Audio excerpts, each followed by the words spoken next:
Hello and welcome guys. Welcome to Expert Edge. ये particular session हम लोग जो ले रहे हैं आपके लिए, उस पोर्शन में हम लोग डिस्कस करेंगे कि आप अपना डेटा इंटरप्रिटेशन इंटेंसिव जो हमारे एग्जामिनेशंस होते हैं like SNAP, NMAT, IB XAT, even IFT और जैट में भी दो क्वांटिटेटिव एप्टीट्यूड और वर्बल एबिलिटी, रीडिंग कॉम्प्रिहेंशन जो है वो कैट लेवल का रहता है। लेकिन एलआरडीए वाला जो सेक्शन होता है ना, वहाँ पे कैट में लॉजिकल रीजनिंग ड्रिवन होता है पूरा पेपर, और यहाँ पे कैलकुलेशन इंटेंसिव होता है। जैट तो बहुत ही ज़्यादा कैलकुलेशन इंटेंसिव रहता है, इवन आईएफटी भी उसी स्केल पे रहता है। तो हम लोग आपकी कैलकुलेशन कैसे बेटर कर सकते हैं उसके बारे में कुछ बातें करने वाले हैं आज। ठीक है, तो कैलकुलेशन बेटर करने के लिए जो कुछ मेथोलॉजीज आपकी पेडागॉजी हो सकती है, उसमें सबसे पहले होगा कि किस तरीके से आप किसी फ्रैक्शन को आप कन्वर्ट कर सकते हो in terms of a decimal या even in terms of percentage. ठीक है, तो ये होगा हमारा पहला डिस्कशन। ठीक है, सबसे पहले तो यही डिस्कशन करेंगे अपन। ठीक है, तो फ्रैक्शन क्या होता है? Fraction is nothing a part of something with respect to total. जब बेस में टोटल होता है तो उसको हम लोग बोलते हैं फ्रैक्शन। ठीक है, उसी तरीके से डेसिमल में द टोटल इज 1 एक्चुअली, है ना, और परसेंटेज में द टोटल इज 100। ठीक है, परसेंटेज या फिर 100 अपॉन, मतलब डिनोमिनेटर में 100 होगा, ऊपर कुछ भी होगा। ठीक है, तो उसको हम लोग बोलते हैं सबसे पहला मतलब क्या आपको समझने की जरूरत है फ्रैक्शन, डेसिमल और परसेंटेज में। ठीक है, अब हम आगे बढ़ते हैं और थोड़ी सी एग्जांपल्स लेते हैं आपके साथ। ठीक है, फॉर एग्जांपल मैंने कोई भी अभी द टाइम इज 53 मिनट्स हो रहे हैं, कुछ बज रहे हैं, और नीचे हम लोग रख देते हैं, चलो एक वैल्यू लेते हैं 487। ठीक है, तो अगर मुझे 53/487 निकालना है तो मैं कैसे निकालूंगा? मैं मान लूंगा कि 487 अपने आप का 100% है, because all of them are equal and right. So हम 487 को अपने आप का 100% मान लेंगे। ठीक है, अब 53 के आसपास जाना है। ठीक है, तो 53 के आसपास की वैल्यू क्या है? 48। इसके रिस्पेक्ट में अगर मैं बात करूं तो अगर 100% 487 है तो 10% क्या होगा? डिवाइडेड बाई 10, है ना। सो 48.7 होगा। 49 मान ले उसको। चलो बढ़िया भैया, बढ़िया है, 49 के आसपास पहुंच गए। अब 49 और 53 का आपस में डिफरेंस सिर्फ 4 का रह गया, है ना। तो अगर 100% 49 है तो 1% कितना होगा? 1% होगा 4.9। ठीक है, दैट वुड बी अप्रोक्सीमेटली 5। ठीक, तो अगर मैंने इसमें ये ऐड कर दिया तो मुझे मिल जाएगा 11%, और यहां पे आ जाएगा 54, है ना, राइट। यहाँ पे आ जाएगा 54, which is very close to 53, है ना। फिर भी अगर ऐसा भी होता है कि नहीं नहीं, मेरे को तो बहुत ही क्लोज जाना है, मेरे को एकदम एग्जैक्ट वैल्यू निकालनी है, ठीक है, तो भी हम आपको बताएंगे, लेकिन अप्रोक्सीमेटली अभी 11%, या जिसको आप क्या बोल सकते हो 0.11 के आसपास आपका आंसर आने वाला है। आप कैलकुलेटर से चेक कर सकते हैं। ठीक है, दूसरी बात, अगर मुझे 53 चाहिए तो बोलूंगा 1% था अपने आप का कितना? 5। तो 0.1 कितना हो जाएगा? डिवाइडेड बाय 10 कर दो तभी आएगा ना, तो हो जाएगा 0.5। इंटू 2 कर दो, तो यहाँ पे इंटू 2 करके ये हो जाएगा 1। तो 54 में से अगर मैं 1 माइनस करूं तो हो जाएगा 53, और यहाँ पे अगर मैं 0.2% कम कर दूं, माइनस करूंगा यहाँ पे मैं, सो 11 माइनस 0.2 कितना हो जाएगा? 10.8%। ठीक है, और अगर फ्रैक्शन फॉर्म में आप देखोगे तो हो जाएगा 0.108। सो 0.108 होता है 53, या 10.8% होता है कितना? 53। ठीक है, आई एम नॉट सेइंग ये आपका एग्जैक्ट आंसर होगा, ऑब्वियसली यहाँ पे हम अप्रोक्सीमेशन कर रहे हैं। ठीक है, लेकिन it would be very close to your actual answer.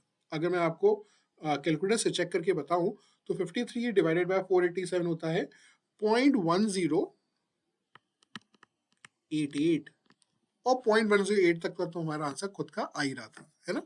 So this is the first lesson which I want to teach you here. Okay, I will take a few questions more ताकि आपको इसमें थोड़ा सा कॉन्फिडेंस बिल्डअप होना शुरू हो जाए। ठीक है बेटा, चलिए। So let me take one more example, 147 upon 349। ठीक है, अब अगर इसका हमें करना है तो हम कैसे करेंगे? ठीक है, तो 349 अपने आप का क्या है, अगर मैं अप्रोक्सीमेशन लूँ तो ये हो जाएगा 350। ठीक है, ज़्यादा तो नहीं किया। अब 350 अगर अपने आप का 100% है, ठीक है, तो इसका 10% कितना हो जाएगा, 35, और इंटू 4 करोगे तो मेरे को पता है कि 35 इंटू 4 कितना होता है, 35 का डबल होता है 70, और 70 का डबल होता है 140। तो मैं 140 तक पहुंच गया 40% निकाल के। ठीक है, अब अगर 40% 140 है तो 7 चाहिए मुझे। सो अगर मैं 10% 35 है, सो कैन आई से 1%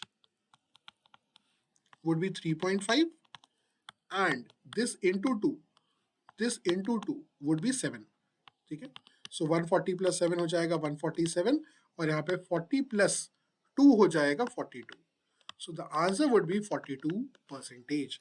अगेन 0.42 भी आप इसको लिख सकते हो, एंड ये मैंने रैंडम वैल्यूज ली है। इट्स नॉट लाइक कैलकुलेशन हम लोग पहले से नंबर्स याद रख के चलते हैं।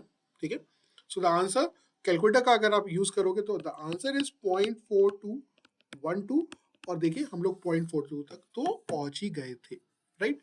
चलिए एक लंबा सा नंबर ले लेते, 4587 अपॉन 13859। ठीक है, सो यहाँ पे क्या हो जाएगा, 13859 अपने आप का 100%। अब अगर इसका मैं फिर से अगर 10% लूँ, दैट वुड बी 1385, ये 1386 मान लेते हैं।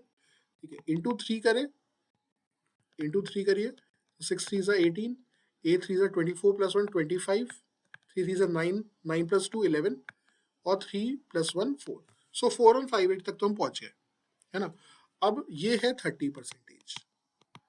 अब अगर आप यहाँ पे देखो तो 3158 और 3587 में तकरीबन 400 के आसपास का कुछ फर्क है ना।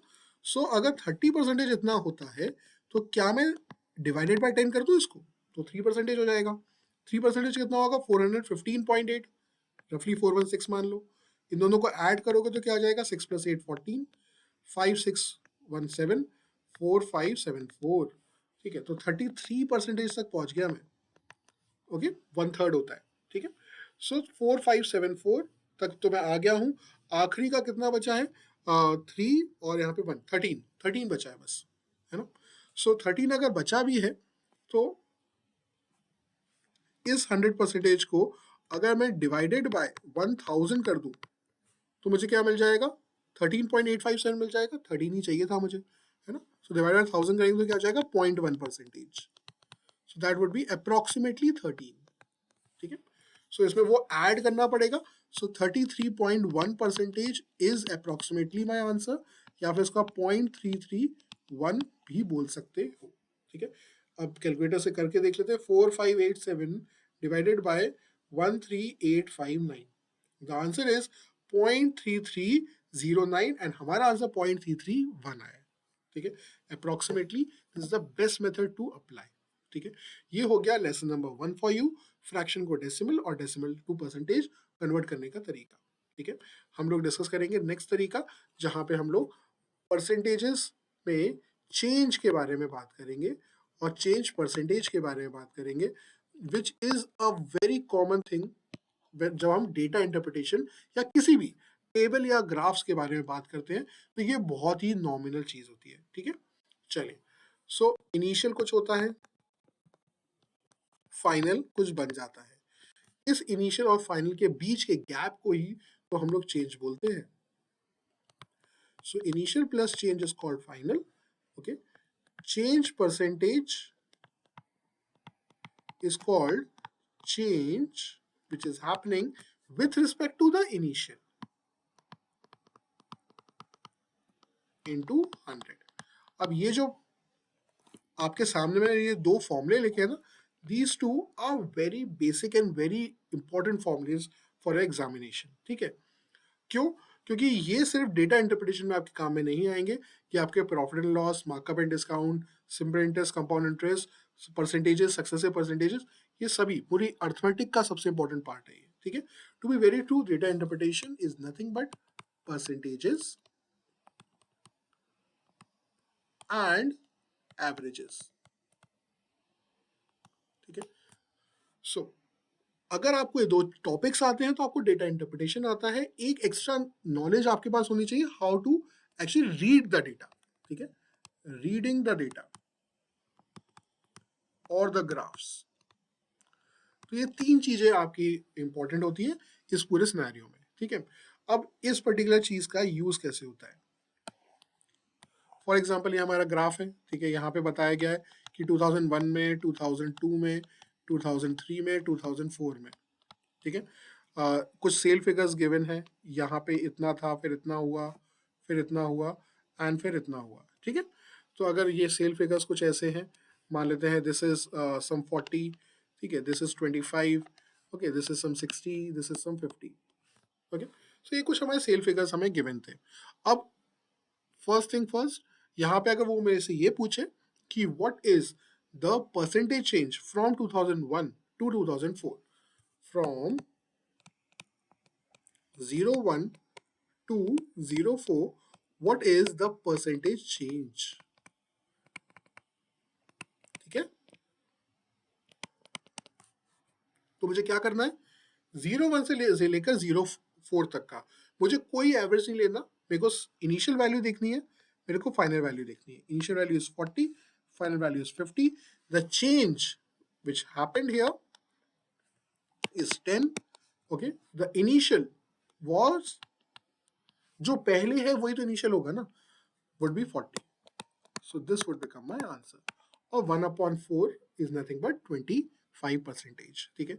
सो ये बन जाएगा आपका पहला काइंड ऑफ क्वेश्चन जो आ सकता है, ठीक है। अब अगर वो उसमें क्या पूछे, एवरेजेस, ठीक है, व्हाट इज द एवरेज, तो आप क्या बोलोगे? अब एवरेज के लिए there are multiple ways, obviously सबसे सिंपल फॉर्मूला फॉर एवरेज क्या होता है?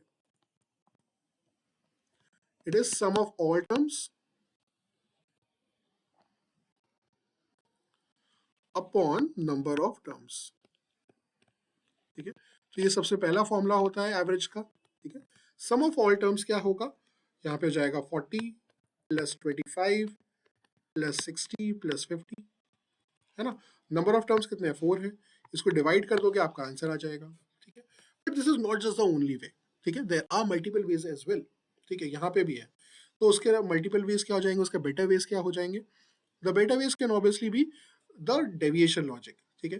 तो हमारे एवरेज का एक रूल होता है that the average always lie between the minimum and the maximum value, ठीक है।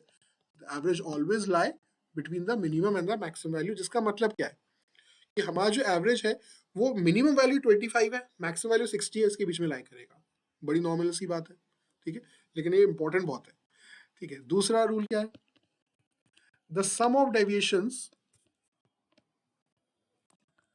The sum of deviations from average is zero, the sum of deviations from the average is zero. मतलब क्या है इस बात का, कि अगर आपने यहाँ पे कुछ भी एज्यूम कर लिया होता कि भाई ये मेरा एवरेज है, मेरे अकॉर्डिंग है, ठीक है, तो उसका sum of the deviations from the average क्या हो जाएगा, जीरो हो जाएगा, ठीक है। कैसे यूज करेंगे इसको, let's see.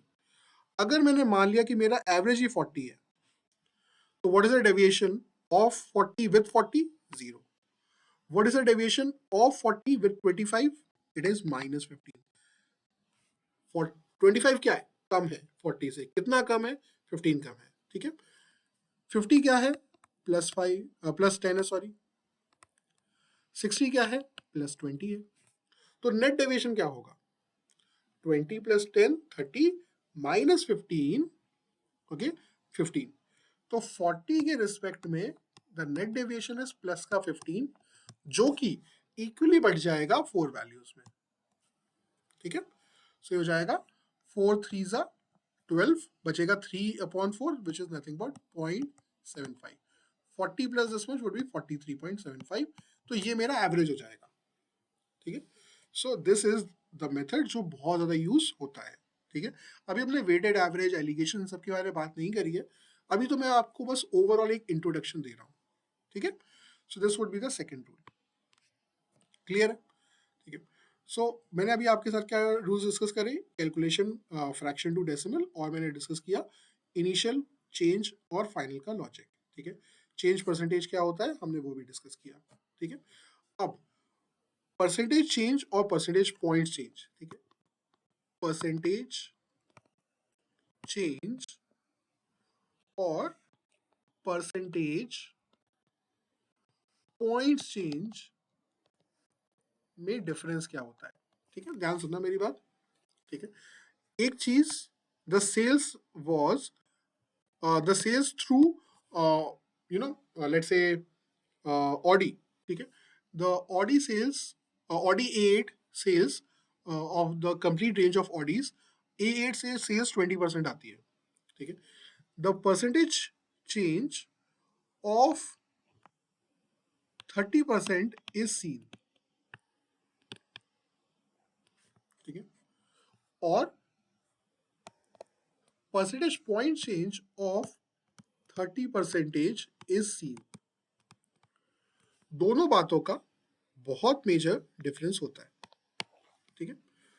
Percentage of 30% scene का मतलब क्या होगा कि 20% था, इस 20 का 30% ऑफ दिस 20 का चेंज आया, 2 से 2 जीरो गए, 3 2 6 हो गया। मतलब जो चीज पहले 20% थी अब उसका नया परसेंटेज 26% हो गया, ठीक है। और 14% हो गया, डिपेंडिंग ऑन ये प्लस है या माइनस है, ठीक है।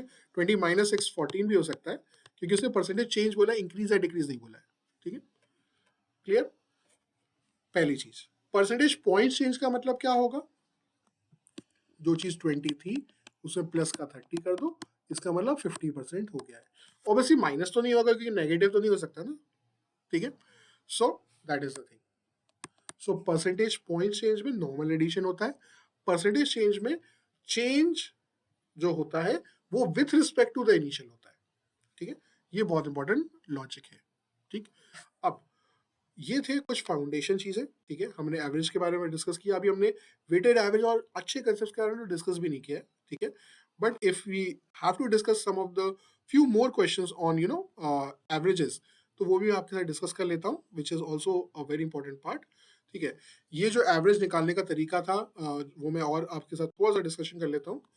सो जैसे एक फिगर है 30, एक है 40, इधर 50 है, इधर 60 है, ठीक है। इधर 70 है, चलो इतने ही चार ही रख लेते हैं, ठीक है।